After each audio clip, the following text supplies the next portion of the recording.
আগামী 2-3 দিন পর তারা রাস্তাঘাটে কনসার্ট করবে, নাচবে, পিকনিক করবে, হইহুল্লা করবে এবং পশ্চিমাদের সাথে তালে তাল মিলিয়ে বলবে যে 31st night happy new year. তারা বলবে আগামী 2-3 দিন পরেই করবে। কিন্তু আজকে আরবি মাসের কয় তারিখ বলতে পারবে না। আরবি বর্ষপুঞ্জি আছে না, ক্যালেন্ডার, আরবি নববর্ষ কবে, প্রথম মাসটার নাম কি সেটা বলতে পারবে না। রমজান মাস, তার আগে কোন মাস, পরে কোন মাস বলতে পারবে না। কিন্তু 31st নাইট তারা চিনে। তারা লাইলাতুল কদর চিনে না, তারা লাইলাতুল কদর চিনে না, 31st নাইট চিনে। আপনি কোন প্রজন্ম তৈরি করছেন দেখেন। এখানে প্রসঙ্গ যেহেতু এসেই গেল বলে দিই এই কথাটা, পরে ভুলে যাব, যে খ্রিস্টপূর্ব প্রায় 46 সালের দিকে এক ব্যক্তি ছিল, তার নাম ছিল জুলিয়াস সিজার। কি নাম? Julius Caesar. এগুলো যে আসলে সিজার নামক এক দেবতার উপাসনা করত। কথা বুঝতে পারছেন? ওদের অনেক দেবতা ছিল, এরকম একটা দেবতার নাম ছিল সিজার। ওর নামে সে নামকরণ রেখেছে জুলিয়াস সিজার। এই নক্ষত্র পূজারী ছিল, তারার পূজা করত। কথা বুঝতে পারছেন? তো তারার পূজা যে করে সে কি তাওহীদপন্থী না মুশরিক?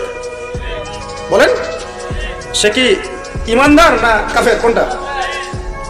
এখন সে একটা ক্যালেন্ডার ফর্ম করেছিল, এর নাম হলো এই গ্রেগরিয়ান ক্যালেন্ডার বলে। এখানে প্রথম বর্ষ যেটা, এই প্রথম বর্ষতে উৎসব পালন করা শুরু করেছে এই জুলিয়াস সিজার নামক এই ব্যক্তি প্রথম, এবং সে সমাজ এটা চালু করে দিয়েছে। आज रात को न्यू ईयर मनाएंगे, कितने लड़के लड़कियां नाचेंगे, शराबें पिएंगे, अल्लाह को नाराज कर।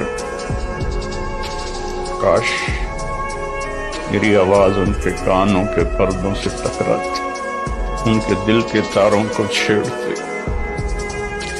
उनके अंदर अल्लाह और उसके रसूल की मोहब्बत की जोत जगाते।